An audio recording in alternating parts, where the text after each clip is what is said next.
오늘은 벌써 우리가 1월 마지막 주일을 맞아서 지난 한 달 동안 하나님께서 우리를 지켜주셨고 또 인도해 주신 하나님 은혜를 우리가 감사합니다마는 지난 해에 이어서 아직까지도 우리가 이렇게 자유롭지 못한 가운데 예배할 수 있는 것은 정말 늘 마음에 어느 한 커다란 부담감이 없을 수가 없습니다. 올해는 우리가 좋은 날이 올 것이라고 확신을 하고 우리 믿으면서 오늘 주신 이 말씀을 통해서 우리가 다시 한번 우리들의 신앙의 진정한 그 모습을 우리 믿음의 옷 매무새를 다시 한번 우리가 하나님 앞에 새롭게 하는 귀한 시간이 돼야 할 줄 믿습니다. 성경을 우리가 읽다 보면 눈물에 관한 이 부분들이 표현하는 부분들이 많습니다.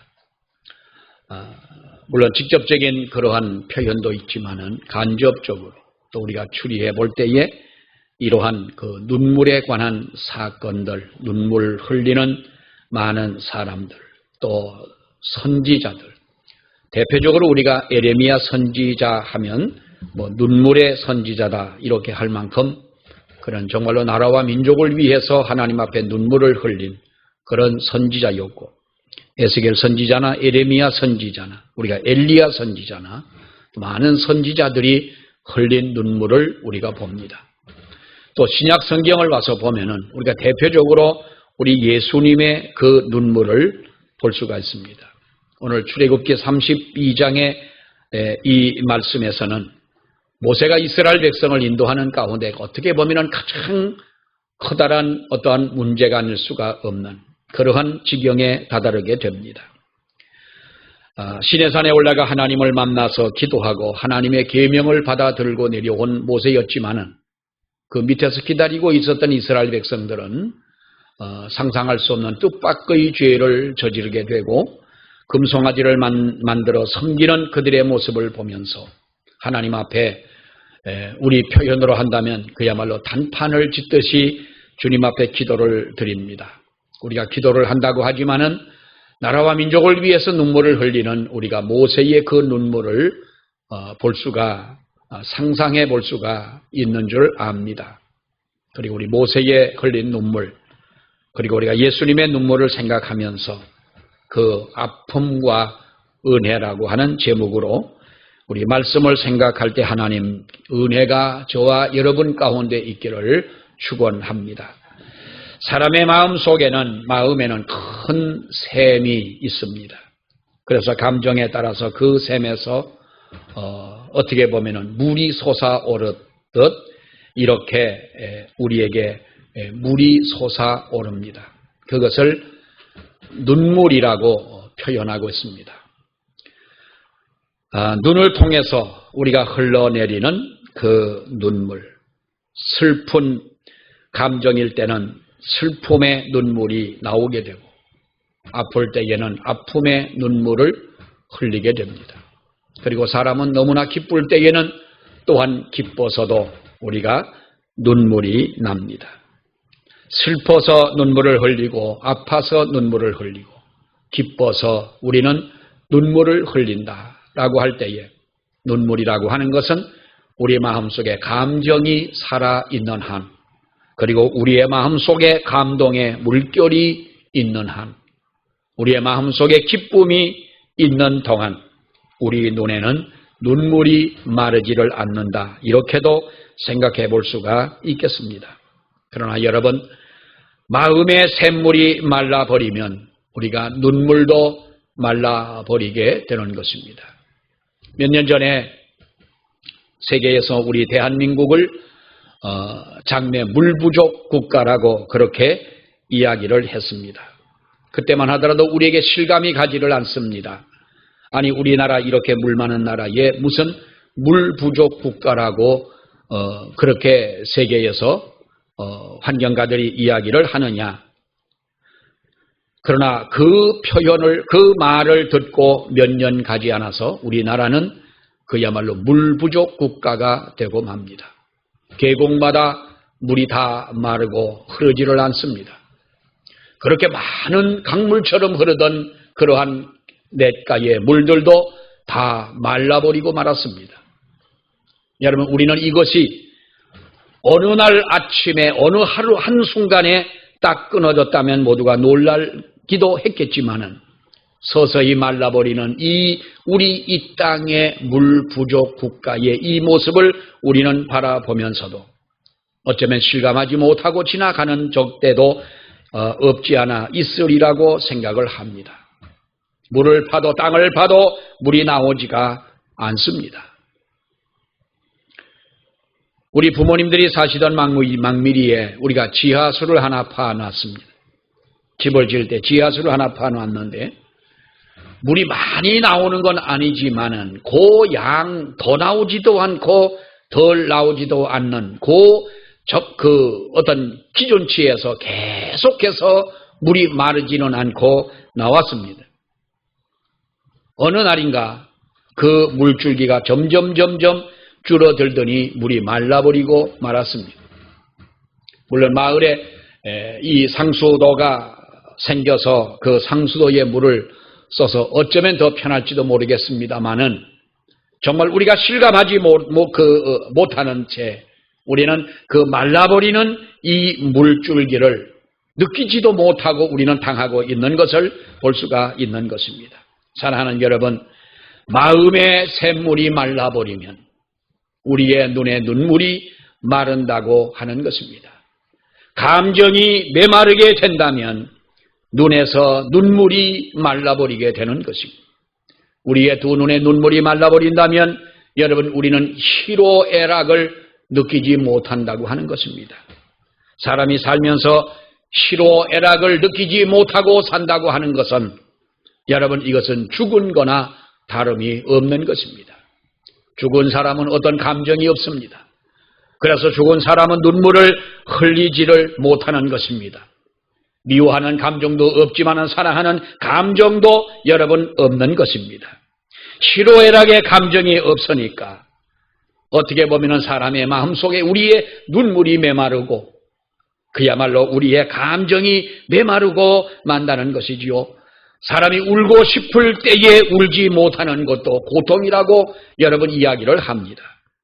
때로는 시컷 사람이 울고 나면 시원할 때도 있지 않습니까? 그런데 우리가 눈물이 메말랐습니다. 우리가 실컷 울고 싶어도 울고 싶은 마음조차도 내 마음 속에 눈물이 여러분 사라지고 없다는 것입니다. 시원함을 느끼지를 못합니다. 우리가 살아가며 마음속에 만족을 느끼지를 못하는 것입니다. 눈물이 쏟아져야 마음이 시원하고 눈물이 흘러야 마음에 평안이 있을 텐데 울고 싶은 때에 울 수 없으니 더 마음이 아프고 답답해지는 것은 여러분 사실 아닙니까? 어떤 과학자가 사람의 눈물을 화학적으로 분석을 해 봤습니다. 그랬더니 수분이 90%이고 눈물 속에 포함하고 있는 염분이 7%고 단백질이 2%고 점액이 1%더라 그랬습니다. 그러니까 수분이 거의 다 수분이죠. 수분이 90%고 뭐 염분이 있고 단백질과 점액률이 있다고 하는데 이것을 우리가 이것이 이 어떤 눈물이 가지고 있는 함량이라면 아무짝에도 쓸모가 없는 정말로 작은 어느 그 액체에 불과한 것입니다. 화학적으로 분석을 했을 때는 쓸모없는 것인지 모르겠지만은 그러나 그 눈물을 우리가 감성적으로 분석을 해본다면 그 눈물이 대단한 것이 그 눈물 속에 들어있지를 않느냐. 사람의 마음을 뒤집어 놓을 수도 있는 것이 우리의 눈물이고 사람의 마음에 감동을 줄 수 있는 것도 여러분 우리들의 눈물이라고 생각을 합니다. 그러나 그 눈물 속에 감추어진 어떠한 힘은 사람을 죽일 수도 있는 또한 그러한 악한 것이 들어있을 수도 있다고 하는 것입니다. 어거스틴의 어머니의 눈물은 그렇게 강팍했던 여러분 어거스틴의 그 마음을 돌이키게 한 것을 우리는 볼 수가 있습니다. 여러분, 또한 우리가 믿는 우리 성도들의 눈물에는 하나님의 권능이 함께 하시는 줄로 믿습니다. 우리의 마음이 성령으로 뜨거워지면 여러분, 우리가 하나님의 은혜로 우리의 감정이 감동되고 정말로 하나님의 말씀을 통하여 우리가 하나님의 자녀라고 하는 확신이 우리에게 들을 때에 우리가 하나님 앞에 눈물을 흘리지 않을 사람이 누가 있겠느냐는 것입니다.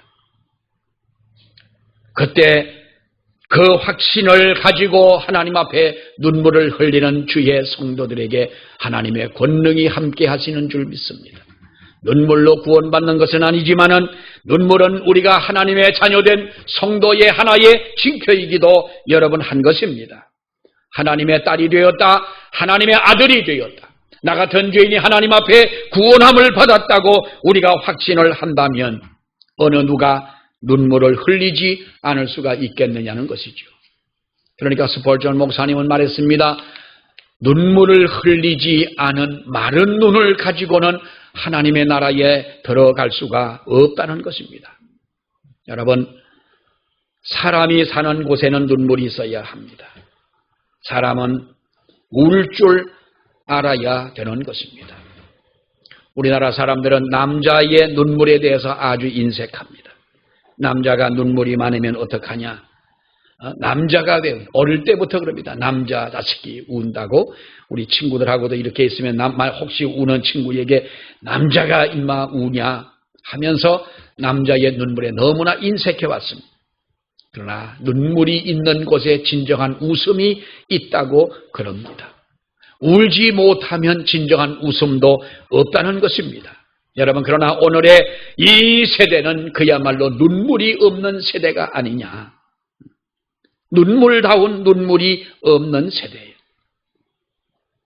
어쩌면 모두가 자기를 위해서는 눈물을 흘리는지 모르겠지만은 사랑하는 여러분, 진정 우리가 이웃과 함께 아파하는 눈물을 흘려본 적이 있고 남들보다도 내 자식을 위해서 진정 하나님 앞에 눈물을 흘려본 적이 있느냐는 거예요. 이웃의 슬픔과 함께 슬퍼하는 눈물이 없고 나라와 민족을 위한 그러한 눈물은 우리가 찾아볼 수 없게 된 지가 오래되지 않았느냐. 이것이 오늘의 현실이라는 거예요. 옛날의 교회를 가지고 사람들은 여러 가지로 이렇게 저렇게 표현을 합니다마는 어릴 때에 교회를 가면 예배당은 연회당이라고 그랬고 또 교회를 가고 싶어도 우는 꼴 보기 싫어서 안 가겠다 그랬습니다. 어쩌면 그것이 우리가 회복되어져야 되지 않겠느냐. 지금은 하나님의 교회에서 눈물이 말라버리고 말지 않았습니까? 지난주에 기윤실이라고 하는 기독교 윤리실천연구회에서 우리 한국 기독교의 신뢰도를 이렇게 설문조사를 했습니다. 1년 넘게 코로나 이 시대가 이렇게 있고 또 그 방송에서도 한몫을 했습니다마는 우리 교회에서 이렇게 교회발 코로나 여러분 많이 들어보지 않았습니까? 어떻게 코로나가 교회발입니까? 교회도 피해자이고 코로나에 걸려서 어떻든 확진이 된 그 사람도 우리가 여러분 세계적인 이것이 다 피해자 아니겠습니까? 물론 개인 생활과 개인 건강과 이러한 것에 무방비로 생활을 하는 무절제한 생활을 하는 사람들이야 물론 지탄의 대상이 되기도 하겠지만은 이러면서 우리가 어느 교회에서 지금도 자꾸 교회에서 나온다는 것이지요. 다 보면은 여러분 보세요. 물론 교회에서도 나왔습니다. 뭐 사랑제일교회 같은 교회도 물론 개신교 아닙니까? 그 교회에서 무더기로 정말로 확진자가 나오고 대개 보면은 신천지나 또 이런 좀 뭐 요즘에 여러분도 보셨습니다만은 이 BTJ라고 하는 Back to the 예루살렘이라고 하는 그것도 이단으로 규정이 된 것이고요.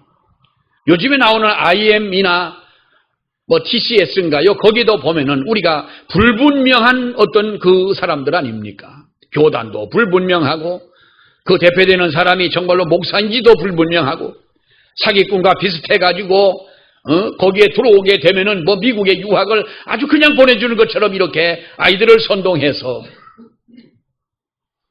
신실하지 못한 그러한 것이 한몫을 하기도 했습니다만은 여러분도 아시겠지만은 기운실에서 이번에 발표한 것을 보면은요 정말로 여러분 저나 여러분의 마음이 똑같을 것입니다. 기독교를 신뢰하느냐라고 할 때 매우 신뢰한다라고 하는 것이 6.7%고요.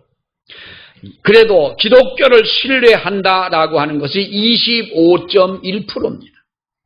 그러니까 합한다 하더라도 다 해서 31.8%인데 기독교를 신뢰한다는 것이죠. 그러면 그 나머지는 반대라고 하는 거예요. 별로 신뢰하지 않는다, 전혀 신뢰하지 않는다라는 것이 거의가 30%가 넘습니다. 그 모른다는 사람은 뭘 모른다는지 모르겠어요.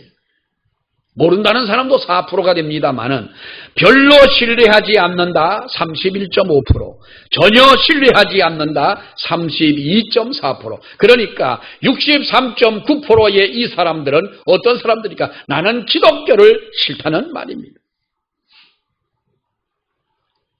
이것이 교회에 눈물이 말라버려서 세상 사람들에게 나타나고 보여지는 우리의 속내가 아니냐 하는 겁니다.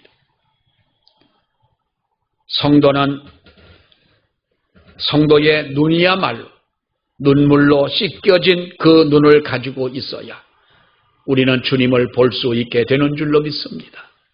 눈물로 우리의 두 눈이 씻겨진 그 눈이라야 하나님의 나라를 보게 되는 줄로 믿습니다.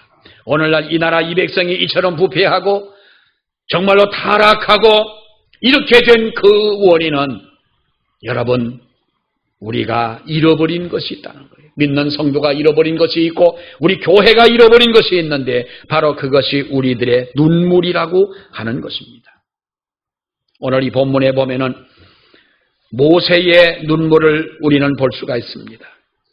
어느 지도자인들 자기 백성을 사랑하지 않는 지도자가 있겠습니까마는 모세는 특별한 하나님의 사명을 받은 자였기에 그런 정말로 나라와 민족을 위해서 자기의 백성을 끔찍히도 사랑했던 그러한 지도자였음을 우리는 보게 됩니다. 동족을 위하여 왕좌의 자리를 그는 포기합니다. 호렙산 산기슭에서 양을 치면서 그가 얼마나 몸부림을 치고 자기의 동족을 위해서 하나님 앞에 여러분 기도했겠습니까? 그러니까 어느 날 하나님은 모세 앞에 꺼지지 않는 불꽃을 보여주시면서 너는 애굽에 내려가 내 백성을 구하라고 그럽니다. 여러분 그 말이 우리가 그저 말이 좋아 너는 내 백성을 데려오라는 말이지 차라리 내가 죽으라는 말과 똑같지 않습니까? 모세가 하나님 앞에 그랬지 않습니까? 하나님 나 같은 사람이 어떻게 애굽을 내려갑니까? 애굽을 내려간다는 자체가 나에게는 정말로 넌센스고요. 애굽을 내려간다고 하는 나에게 나는 아무 능력이 없고 내가 말을 할 줄 압니까? 무슨 내게 능력이 있습니까? 어떻게 내가 이 백성을 인도해 올 수 있습니까? 하나님이 기적을 보여주고 능력을 보여주고 그에게 하나님의 권능을 함께하면서 그런 애굽으로 내려가 이스라엘 백성을 인도해 올 때에 사랑하는 여러분 광야 40년 생활 속에 얼마나 그 백성들이 엄청나게 모세의 속을 썩이지 않습니까? 심지어 하나님의 계명을 받아들고 내려올 때에 그들이 산 밑에서 무엇 합니까? 금송아지를 만들어 그 송아지에게 절을 하고 있을 때 하나님이 이스라엘 백성들을 노하셨습니다. 내가 이 백성들을 멸하겠다고 하는 것입니다.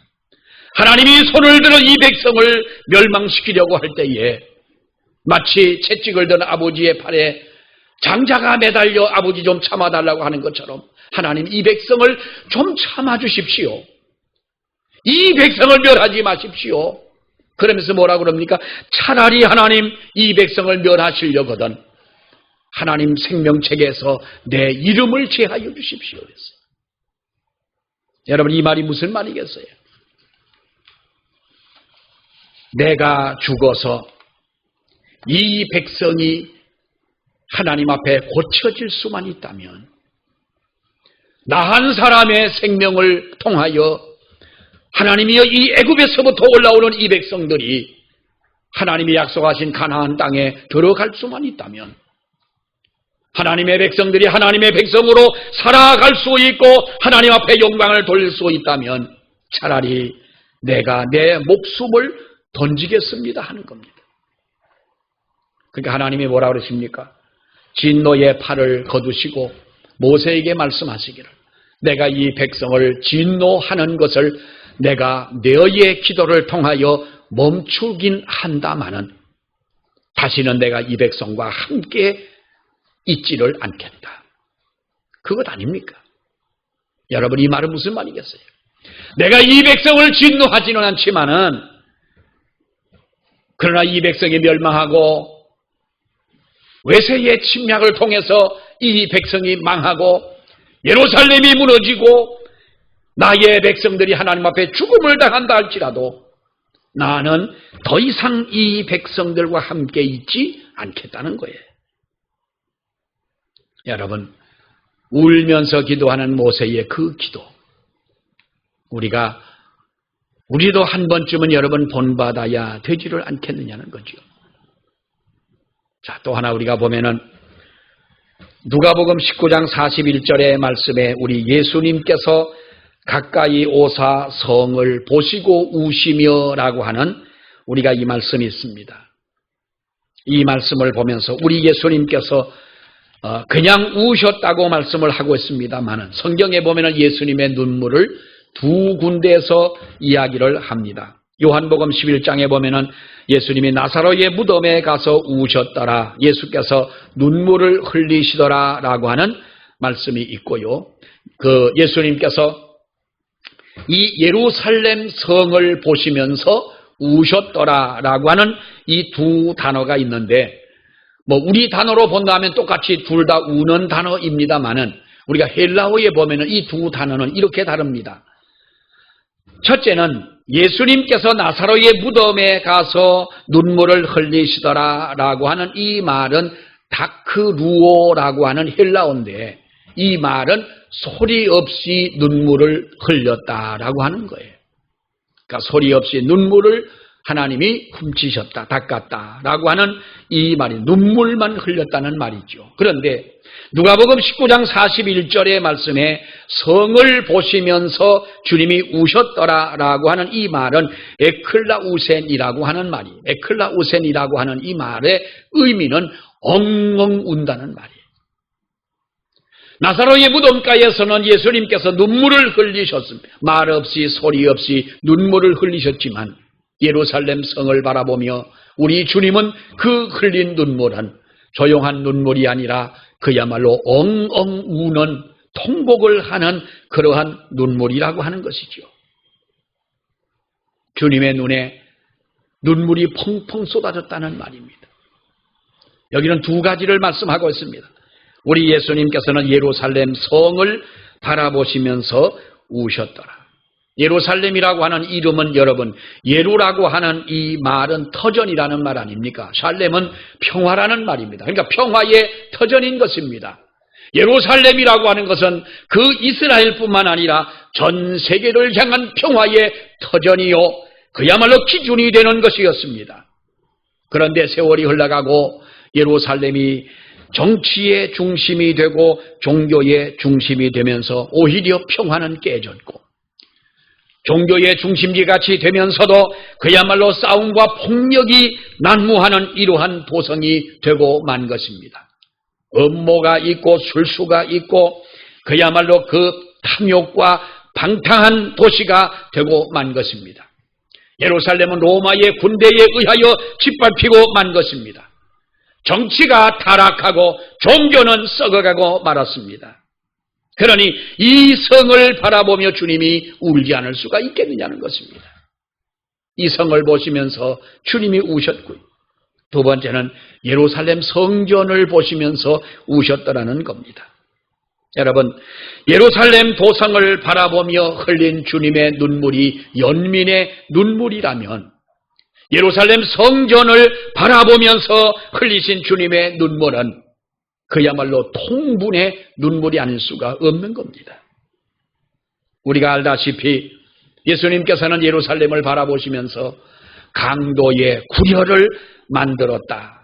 이렇게 여러 번 말씀하지 않습니까? 강도의 소굴을 너희가 만들었다. 내 집은 만민의 기도하는 집이요 하나님을 섬기는 집이요 하나님의 은혜를 받고 복을 받고 하나님의 아름다운 교제를 이루며 있는 이 성전이 되어야 하는데 너희는 이 예루살렘 성전을 강도의 소굴로 만들어 놓지 않았느냐. 예수님이 그 성전을 내려다보시면서 눈물을 흘리고 계실 때 그 성전 안에서는 어떤 일이 벌어지고 있습니까? 이미 성전이 아니라 시장터로 변해버리고 말았습니다. 여러분, 우리가 이 역사를 보게 되면은요, 이제 예루살렘 성전에는 특별한 일이 있을 때에 그 성전에 많은 사람들이 모여오는데 이스라엘 백성들뿐만 아니라 우리가 외국에서도 이렇게 사람들이 외국이라 봐야 그렇지 않습니까? 이제 많은 사람들이 그 예루살렘 성전을 찾아오게 됩니다. 그런데 여러분, 외국에서 오는 순례자들에게 예루살렘을 들어오게 되면 그들이 성전세를 받습니다. 성전세를 받는 거예요. 그러니까 이 사람들이 가지고 오는 돈은 자기 나라 돈 아니겠습니까? 우리나라 자기네 나라의 돈을 가지고 오는데 성전세를 받을 때는 환전을 해주면서 떼먹고 성전세도 아주 높이 받아서 빼앗는 것입니다. 그리고 이 사람들이 하나님 앞에 제사를 드리려고 올 때에 그 사람들은 자기들의 그 나라에서 짐승을 가지고 옵니다. 염소를 끌고 오고 양을 끌고 오고 비둘기를 가지고 오는데 쉽게 말하면 그 성전 문에서 그들을 검사하는 검사원들이 성전 안에서 파는 것을 가지고 오지 않고 외부에서 가지고 들어오는 것은 살펴보고 무조건 불합격을 시키는 겁니다. 하나님 앞에 드릴 수가 없다는 겁니다. 멀쩡하고 건강하고 좋은 것이라도 받지를 않습니다. 그러면서 성전 안에서 파는 것을 가지고 하나님 앞에 제사를 드려라. 성전 안에서 파는 것은요, 비둘기가 날개가 찢어지고 다리 저는 양이 있더라도 눈이 하나 없어도 병들어도 자기들의 것을 팔아먹는 것입니다. 그리고 얼마나 여러분 우리가 볼 때에 이 예루살렘이 하나님 보시기에 타락했고 얼마나 주님이 보실 때에 이 예루살렘 성이 정말로 하나님 앞에 그렇게도 망가질 수가 있겠느냐는 것입니다. 주님은 이 성전을 바라보며 눈물을 흘리신 겁니다. 사랑하는 여러분, 주님은 지금 이 땅에 있는 교회를 바라보시면서 아마도 울 것입니다. 눈물을 흘리실 겁니다. 그러냐? 하나님을 알지 못하는 사람들이야 교회를 비난하고 마음속에 하나님에 대한 인식이 없는 사람들이야 어찌 하나님을 두려워하는 말을 할 수가 있겠습니까마는.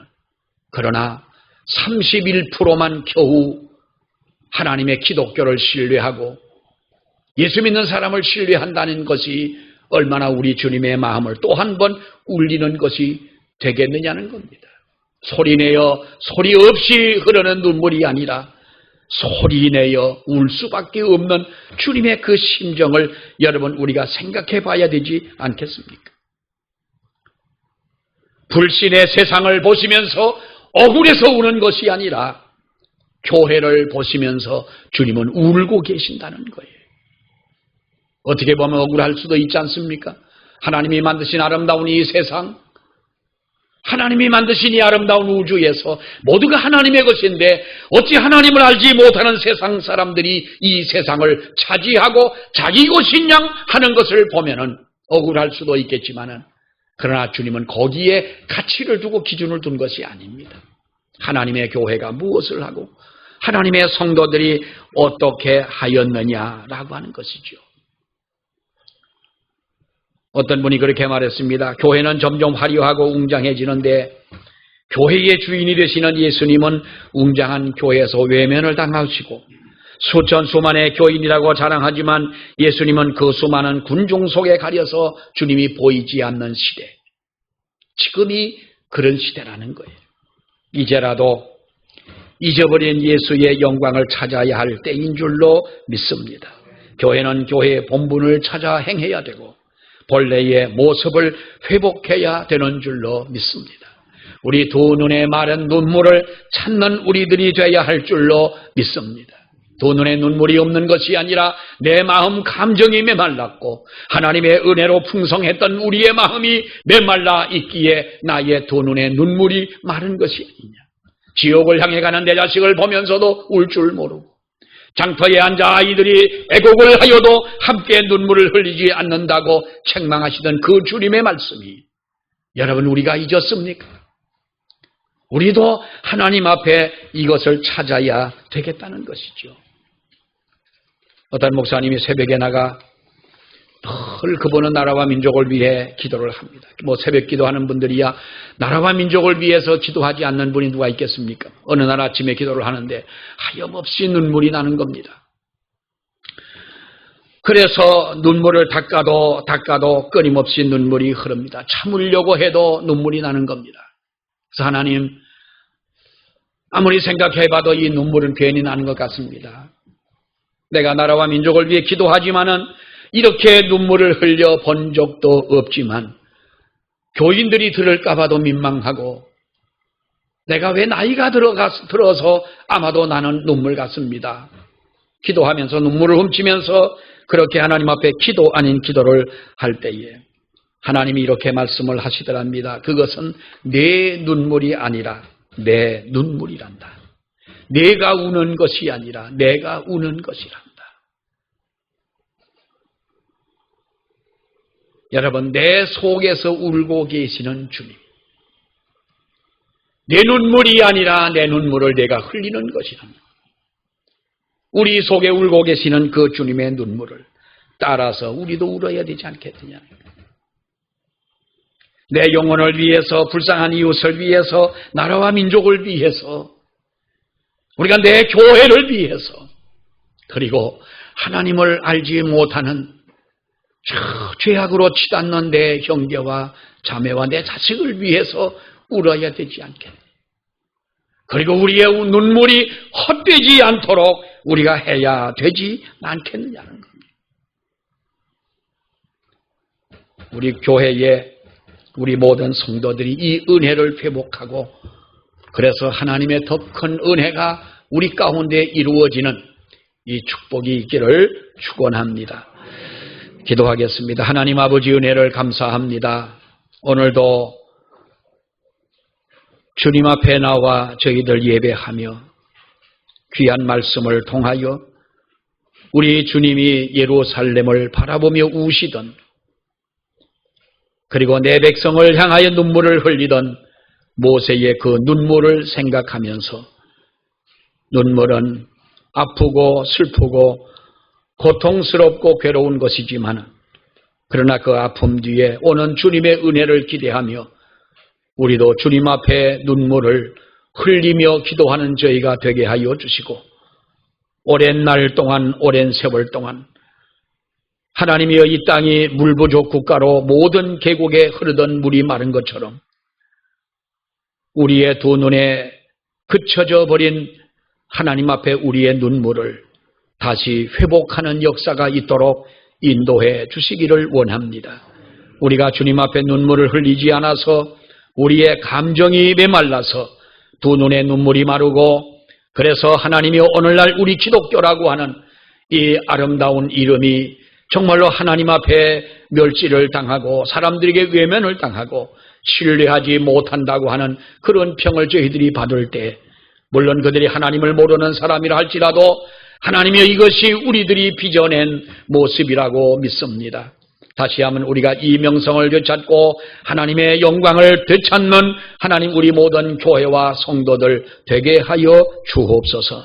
예수님 이름으로 기도하옵나이다. 아멘.